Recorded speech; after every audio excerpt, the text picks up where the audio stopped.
ನಮಗೆ ಭಾಳಷ್ಟು ಬಾರಿ ನಾವು ಮನವಿ ಕೊಟ್ಟರು ಕೂಡ ಅದನ್ನು ಸರ್ಕಾರದ ಮಟ್ಟಕ್ಕೆ ಮುಗಿಸ್ತಕ್ಕಂಥ ಕೆಲಸ ಮಾಡ್ತಾಯಿಲ್ಲ. ನಾವು ಇವತ್ತು ನಮ್ಮ ಮಾಧ್ಯಮದ ಮುಖಾಂತರ ಹೇಳ್ತೇವೆ, ವಿಜಯನಗರ ಜಿಲ್ಲಾಧಿಕಾರಿಗಳಿಗೆ ಗೋ ಬ್ಯಾಕ್ ಹೇಳ್ತಾ ಇದ್ದೇವೆ. ಯಾಕಂದರೆ ಇವತ್ತು ಮುಖ್ಯಮಂತ್ರಿಗಳಿಗೆ ಸರ್ಕಾರಕ್ಕೆ ವರದಿ ಕೊಡ್ತಕ್ಕಂಥ ಕೆಲಸವನ್ನು ಅವ್ರು ಮಾಡ್ತಾಯಿಲ್ಲ. ಆ ಮಹಿಳಾ ಅಧಿಕಾರಿಯನ್ನು ನಾವು ಇವತ್ತು ಗೋ ಬ್ಯಾಕ್ ಅಂತ ಹೇಳ್ತಿದ್ವಿ.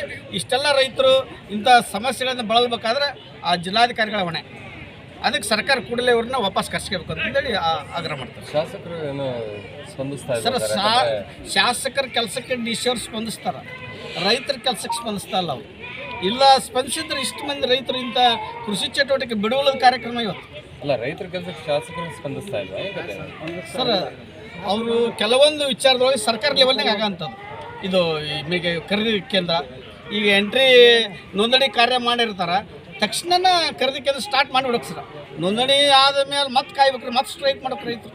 ಇಲ್ಲಿ ರಾಗಿ ಮುಖ್ಯ ಬೆಳೆ, ಈಗ ಹಿಂಗಾರಿದ್ದು ಬೇಗನೆ ಖರೀದಿ ಕೇಂದ್ರ ರಾಗಿದ ತೆಗಿಬೇಕು ಸರ್. ತಮ್ಮ ಹೆಸರು ರವೀಂದ್ರಗೌಡ ಪಾಟೀಲ್ ಅಂತಂದೇಳಿ ರಾಜ್ಯ ಸಂಘಟನಾ ಕಾರ್ಯದರ್ಶಿ ಸರ್. ಹಿಂಗಾರಿ ನಮಗೆ GPS